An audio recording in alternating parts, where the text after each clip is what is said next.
স্ক্যানারে অভিষেক বন্দ্যোপাধ্যায়ের সম্পত্তি 188 এ হরিশ মুখার্জি রোডে শান্তিনিকেতনে সেই ঠিকানায় নোটিশ পাঠানো হয়েছে। তার কোম্পানি এবং তার আত্মীয়ের বাড়িতে মোট 17টা নোটিশ পাঠানো হয়েছে। শান্তিনিকেতনে লিপস অ্যান্ড বাউন্সের নামে নোটিশ পাঠানো হয়েছে।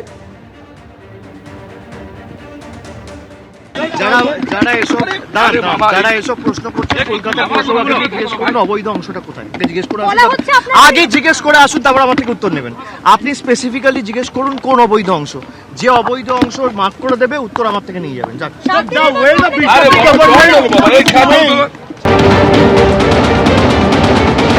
কোনো পুরপিতার কাজ হচ্ছে পরিষেবা দেওয়া, নাগরিক পরিষেবা দেওয়া, উন্নত মানের আধুনিক নাগরিক পরিষেবা পাওয়ার অধিকার কলকাতাবাসীর আছে।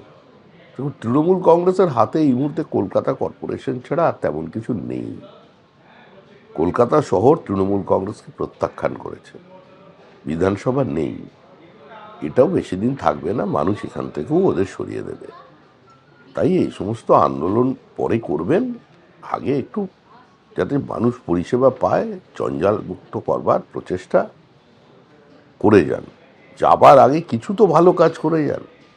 এতদিন লুট চলেছিল, এবার একটু ভালো কাজ করলে একটু প্রায়শ্চিত্ত হলেও হতে পারে, সেটা করুন, কাজে দেবে। স্ক্যানারে অভিষেক বন্দ্যোপাধ্যায়ের সম্পত্তি 188 এ হরিশ মুখার্জি রোডে শান্তিনিকেতনে সেই ঠিকানায় নোটিশ পাঠানো হয়েছে। তার কোম্পানি এবং তার আত্মীয়ের বাড়িতে মোট 17টা নোটিশ পাঠানো হয়েছে। শান্তিনিকেতনে লিপস অ্যান্ড বাউন্সের নামে নোটিশ পাঠানো হয়েছে।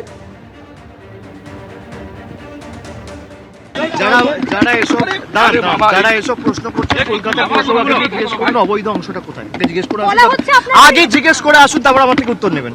আপনি স্পেসিফিক্যালি জিজ্ঞেস করুন কোন অবৈধ অংশ, যে অবৈধ অংশ মার্ক করে দেবে উত্তর আমার থেকে নিয়ে যাবেন।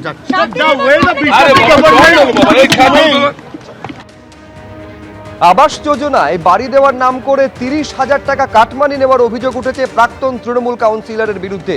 সেই অভিযোগের প্রেক্ষিতে এবার দায়ের হলো এফআইআর। ঘটনাস্থল পুরুলিয়া পুরসভার প্রাক্তন তৃণমূল কাউন্সিলর বিভাস রঞ্জন দাসের বিরুদ্ধে অভিযোগ সামনে এসেছে, যদিও তিনি নিজে সেই টাকা নেওয়ার অভিযোগ অস্বীকার করেছেন। 3-4 দিন পরে টাকা ঢুকেছিল, তো বিভাস নটুকে বলেছিল যে যদি টাকা ঢোকা দিতে হয় তো 30,000 টাকা লাগবে।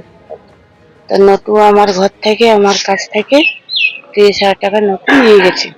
নটু এসেছিল আমার কাছে, 3-4 দিন পরে আমার কাছে 30,000 টাকা নিয়ে গেছে। বাড়িটা করতে পারেনি, টাকা নেই। এইটা আমার গোটাটা অ্যাডভান্সটা দিয়েছিল, সেটা ভেঙেছি। অ্যাডভান্সটা দিয়ে এখন বাস আর ত্রিপাল দিয়ে এখন রাখা হয়েছে, কেন টাকার অভাব কারণে আমরা করতে পারছি না। আর এখন ভোটের পর আবার যে আছে বিভাজেন্দ্র দাসের অনুগামী নটু, সে আবার ধমকি দিচ্ছে যে আপনি ঘরটা স্টার্ট করেন না, এই করেন না, ওই করেন না, মানে আবার টাকা খুঁজছে। আমরা অস্বীকার করলাম যে আমার কাছে টাকা নেই, আমরা দিতে পারবো না আপনাকে টাকা। কি করে দেবো, আমরা তো ঘরটা স্টার্ট করতে পারি না টাকার অভাব কারণে।